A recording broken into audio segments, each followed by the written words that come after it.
In this episode of Mighty Car Mods, we're talking broken Subarus.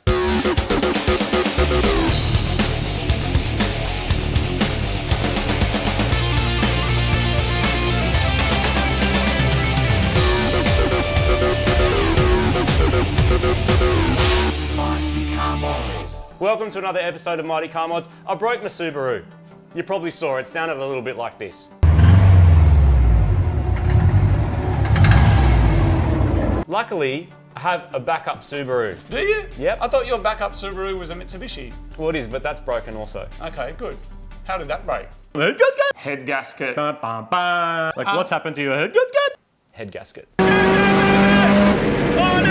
I did a 155, my fastest time ever, but I coasted over because the ECU cut all my power because I got too hot. So Martin, what are you doing, mate? What are you taking? I've got a backup Spit Subaru. it out, mate. I've got a backup Subaru. Yes? It just so happens that it's quite likely faster than my Subaru Yes. I just blew up.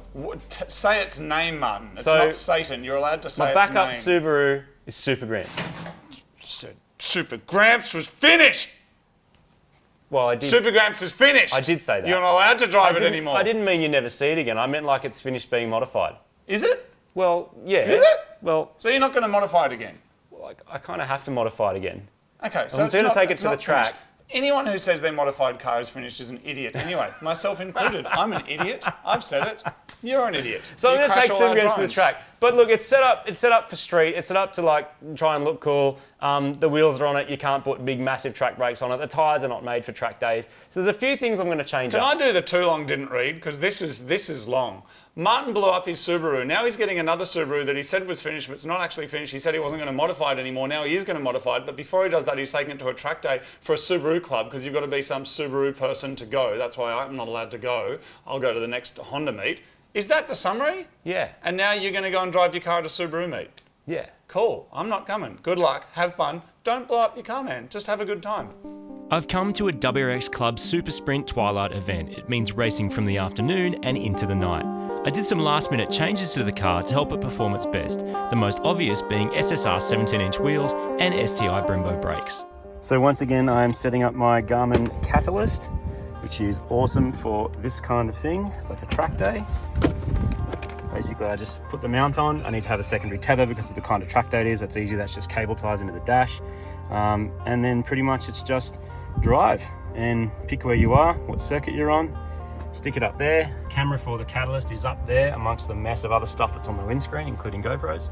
But this is the alignment screen. So as you can see, it actually gives you an outline of what the camera's seeing, and you line that up with your bonnet so that it knows which bit's still and which bit's not. Make sure that it's level, and then hit next. All right, you're coming with me on my first experience at Sydney Motorsport Park South Circuit in the Supergramps. Not a track car. I hope it holds together. It's a nice, tight, technical, twisty track, a little bit like Ludlam that we go to. Not super fast like Sydney Motorsport Park if you do the big track. Apparently a good time here is like close to a minute or a bit over. About half the time at Sydney Motorsport Park on the Gardner or GP circuit. Here we go. I think I'm last out, or I might have a Mini behind me. One warm-up lap, and then a couple of hot laps. The sessions aren't that long, funnily enough, because it's Subaru Club. Subarus generally don't like just being punished flat out. So that will work in my favor in terms of longevity. Let's see what happens.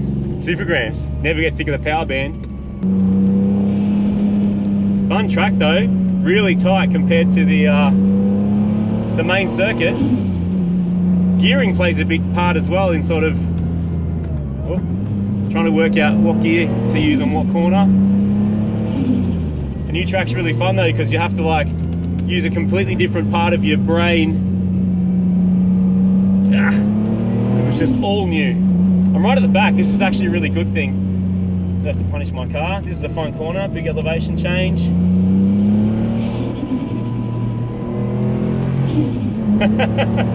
This car definitely has the power, that's for sure. Might find more struggles with like braking and other just general things.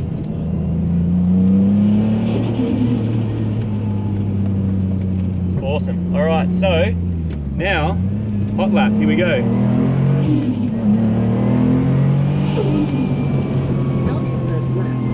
first lap, says Garmin. Plenty of power, just pick a gear and it just keeps going. We're in 5th to come up to this corner, back to 3rd, not trying to over rev it too much. Whoa. Car wanted to get a little bit sideways then. Awesome. God, this car's fun. It's almost like 3rd gear most of the way. Not really using the brakes much yet. Just trying to work out where everything sits. Keep an eye on temperatures. Really slow it down for this corner, dig it in. It is power steering that's going to be unhappy, I think. Interesting corner that. You really have to slow down to get into it, but you can pick up a lot of speed coming out. I'll stay off the ripple strips to begin with. So much power. Oops, almost over rev that. Everything still looks good. I'm actually not revving it out, as you can hear. There's such a big wide torque curve in this car, you really don't need to. I'm kind of shifting at like 5.5 grand, and that's giving me plenty of speed. Plenty of speed. Okay, I'm starting to pick up time now, because I don't have any traffic, which is helping a great deal. Still hadn't cooked that corner because I started thinking about talking instead of driving. Tyres are sort of starting to go off a bit. It's nice that I can still see without needing the lights. This is a tricky one to brake enough for. Whoa, almost off. Brakes and tyres had enough. But picked up a good 3 seconds, which is decent. Really decent. Feeling really good. It's better. Press end. Done. Saved. What a car. What a car. So got my brakes nice and warm. Might just do a cool down, I think. Mid track day update. I've gone a second quicker each time I've gone out, so that's cool. I think I found the limit of my brakes. Definitely found the limit of my tyres. Definitely keen to come back on some good tyres and have another go. But the car is doing awesome. Okay. I'm actually driving out behind Miles, who's in his LS swapped BRZ. Got the power. He's in 3rd gear for most of the track. I'm shifting into 5th. 3rd, all my brakes are not working yet. But the tyres feel pretty good. He's moving. Must be doing very similar times. He's braking harder than I am, that's for sure. He's got good brakes on his as well. He's got a big Brembo kit. Catching him mid-corner, but in the straight, it won't be much in it. 111.84. Yeah, his V8's fast.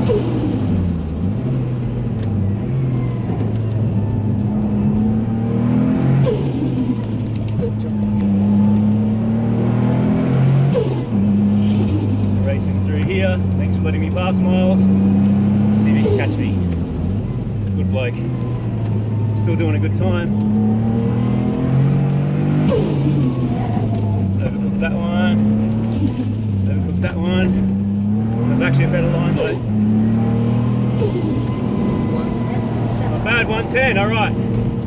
Now there's no traffic. I'm going to see if I can pull out a 109. Made up a lot of time there because I went way deeper. Whoa. Whoa. Oh my god, it's all over the place. I don't know what's going on. Oh my god. That was scary. Some puckering moments right there. Very good. Give myself some more room here. And on the power. Yeah, not bad. Not bad. 108! 108! I was doing very well, but off the pace. Alright, that's enough. Woo! Oh, that was a big drift. Coolant's at 100. So there's every chance that the motor's not that happy about being that hot for that amount of time. My best time seems to be around the 108 mark, which I'm really happy with. My brakes are cooking. but the car has survived. The coolant temps are good. All the logging is good. No complaints whatsoever there. Supergramps living up to its super name. It's almost a shame that it's finished, isn't it? So I guess this means it's finished being a street sleeper and has now qualified itself for some time at the track, at least until the two-door is fixed. The addition of some code-required racing stickers makes it official, in case the tow points weren't already obvious. The engine and driveline is holding up brilliantly, although it does get a little hot after some big laps, but the grip and the stopping side of things need the immediate attention. My tyres were completely not up for the job. They were just some random ones that I found at the back of the shed because the semis that I'd ordered didn't show up. The semis are now on, so that's probably the biggest change that I'm going to notice now that I'm not going to be struggling for grip as much. Another issue was that the car was really tail happy. I don't really know why. It could be a setup and alignment thing. It's interesting to drive a tail happy Subaru, and it's definitely fun because usually you're just dealing with ploughing understeer, which I really experienced in the WRX when I had the wrong sway bars on because it was just way too tight and the car would just plough through corners. This was the opposite. I actually had to be careful I didn't pile on too much speed because the back would start to come around. You could power out of it, which is fun, but it's not particularly fast. Brakes are another one. I have the Brembo brakes on it. And although they are a big caliper, big pad, big disc, they are also just random stock stuff. They're not really performance orientated and particularly not track orientated. So that's the first thing I'm going to fix. Semi-slicks is the big one. Pads and brakes is the next, front and back. The cooling system, there's not a great deal I can do about it. I will give it a service. I'll put new fluid in it, make sure it's all up to date. I did a coolant test on it and noticed that it was just starting to back off on the amount of stuff that's supposed to be in the coolant. So it's probably due for it. It's been done about 2 years ago. They say these things you can go for 100 or more thousand Ks, but if you're doing this kind of performance track work, you can't expect all your lubricants and fluids to last quite as long. Same with the power steering, started to get a little bit noisy at speed, but it's kind of always done that. I'm asking a lot of this setup. I'm asking a lot of a stock Tribeca engine. Although it is bigger capacity, it's not huge boost, and the ethanol is basically making it all possible. I am still asking a lot. There's a lot of power and torque that I'm sending through the whole system. I'm going to go through and just do some of those basics, slap some new brakes on, fluids, all that kind of stuff. And then I've got another track day. And that track day, I want to see basically the exact same situation if those mods that I do, which don't add any power, will improve the track time. The first step is to jack up your track car, then it's wheels off and better braking parts on. I'm going to just be incrementally upgrading. I've got some sort of extreme performance, so not quite race pads. You can still use them on the street, but they are designed for doing track days.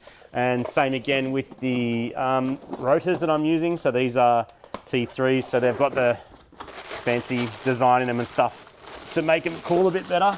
They are heavy, but also with these particular rotors, they are made of different metal. So there's different grades of metal that your rotors can be made of. So you can get like the most basic ones, maybe they're made overseas, maybe not. And then as you kind of go up in the quality of the metal, it means they'll put up with more abuse. So potentially less shuddering and less warping. These shudder after the track day, after driving home on them, they're already shuddering. So what I'm hoping is going one step better. So maybe this is like 50 to $100 more than a standard one.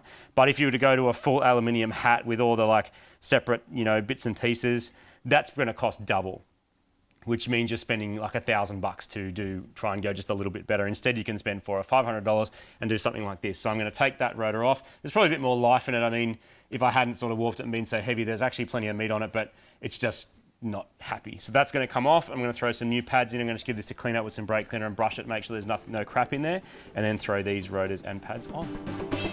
These factory Brembo calipers are much the same regardless of what car they're on, which means there's heaps of pad options and they're easy to change. Actually look like they've been on fire. They look like they're burnt. Next up, I just have to remove the caliper mounting bolts, hang it up out of the way, and remove the old disc. It's a good opportunity to give everything a clean while it's apart, including the new disc, which can then be placed on the hub and the caliper reinstalled.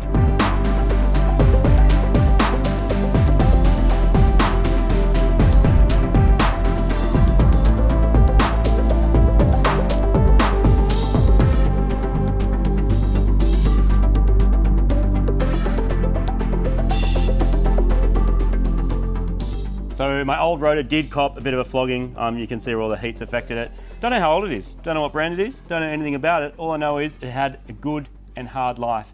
My new rotor should be better quality. Those pads are more suited for the kind of driving that I'm going to be subjecting this car to.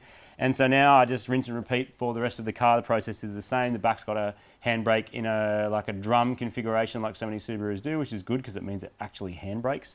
And my brake upgrade will be complete. There's just a few more service things to get done and the car is ready to be re-tracked. When the car is on track, it's putting out its maximum power figure for a long time. When your foot is flat, the engine generates lots of heat, which needs to be removed. The Subaru factory oil cooler also has coolant running through it, as does the big aftermarket turbo. I'm asking a lot of the coolant and the cooling system running it, so I'll replace it with some brand new stuff. Absolutely covered head to toe in crap, but the car is now track ready. So do some laps on the street to make sure that everything is happy and bed everything in, make sure that the coolant temperatures are good and that I have got all the levels right, and then go back to the track. This is it. Let's go Supergramps.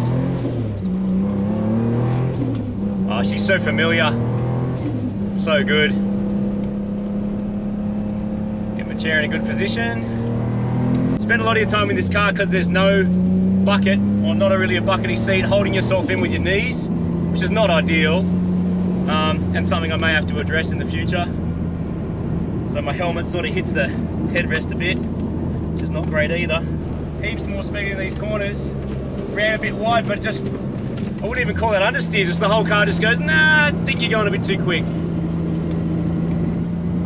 Wow, pretty awesome. Not even really full throttle at this stage. Stop's good. Wrong gear even. Bit different to the STI too, different gearing as well in this car. That feels a lot different. I'm able to grab the lines, I want to pick the lines, I want a bit better as well now, which makes it more fun. Can be harder on the brakes and come into the apex and then really accelerate out. Don't need to redline it. All the torque is between sort of 4 and 6k, which is a bit different to the STI also. She's rapid, very fast. I don't know if I have the power down the straight to beat this Lotus, but I'm going to have a good crack at it. Here we go. Yep.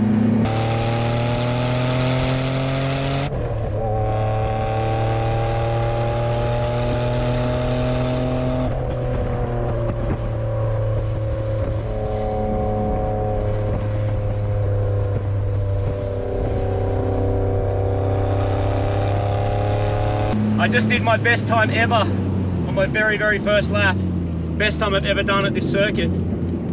That's pretty cool. Now it's got to get past some traffic and see if I can go even better again. Really struggling to find fifth gear, and these beamers in front of me are pretty quick. I'm catching them, but they are fast.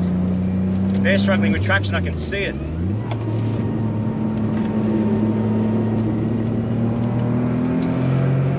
Traffic again. Thank you, sir.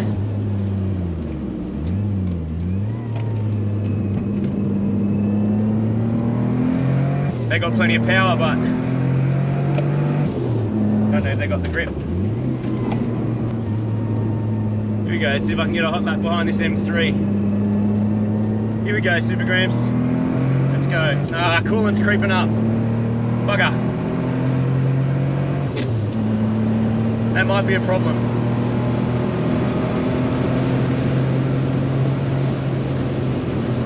Slide down a little bit for this turn. I don't need to be a hero, so I can also make up for it here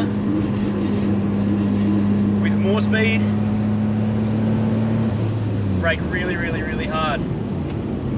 Third gear corner, I reckon.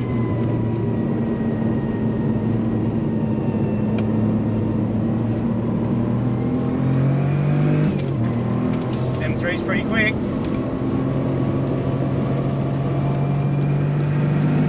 Thank you, Mr. M3, much appreciated. Might actually get me my hot lap that I need to see what time this car's capable of. Go Supergramps, go. Fourth gear. Feeling good. Feeling really good. Go Supergramps, go. Just getting hot, but we're going to stay into it. Although I think the ECU might take my power away if I go too hard. Saved it. Lost a bit of time, but came back. The ECU's going to chop me in a second though. Four-wheel drifting. No biggie. Slow, slow, slow, slow, slow. There's a Lotus. Coolant temperature high. And he may actually chop my time here.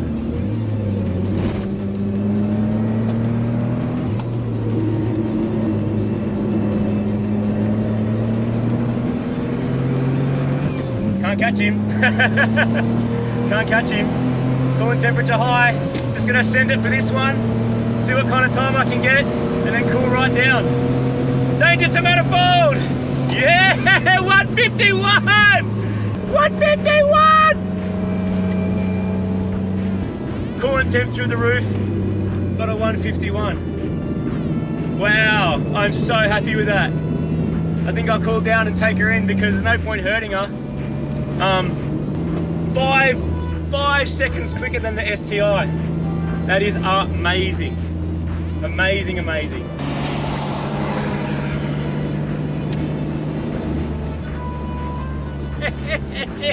Yes! 151. I'm so stoked. And I reckon I would have got there quicker without the traffic. I think I'll go in, let it cool down, go in, check my tyre pressures, see what's happening with that.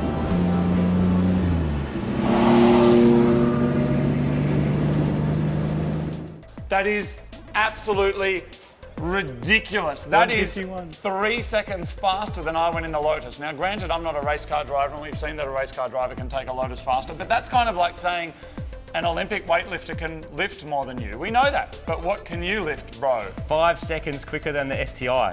And granted, this has more power and it's got better tyres on it, but it's also a family wagon. Yeah, that and this not didn't made to blow turn. up. The engine is all still in one piece. Looks to be. The tyres are still in one piece. There is gave it a nothing hiding. leaking out of... I gave it a hiding. You're leaking, dude. I'm leaking. Is it water? No. Oh. That looks clean. Oh, that looks like engine oil. It's oil. Oh. You have a pool of engine oil under your car, Martin. Oh, I have a pool of engine oil in the guard liner, Do you? which is dripping from somewhere.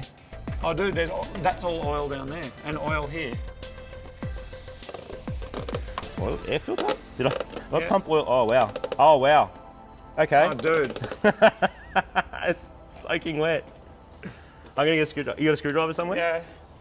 Oh, I don't know if you can see just how much oily business is going on in that filter.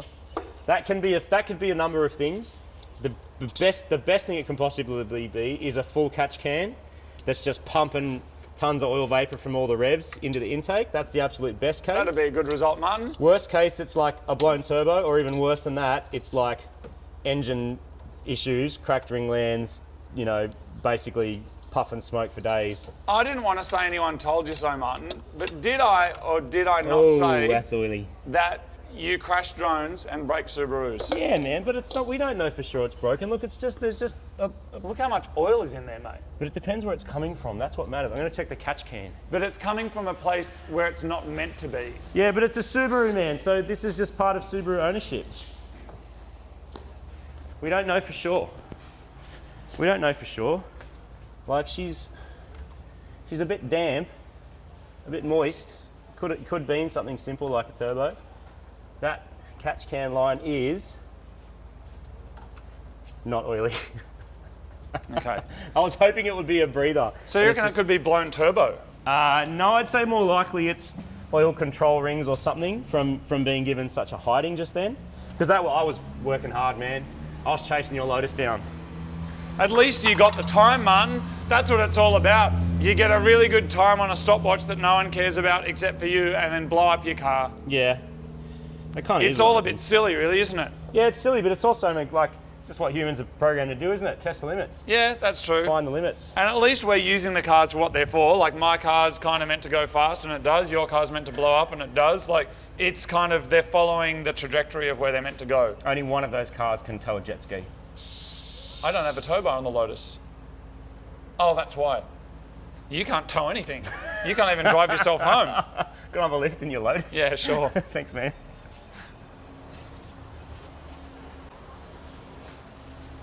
I still really want to send it.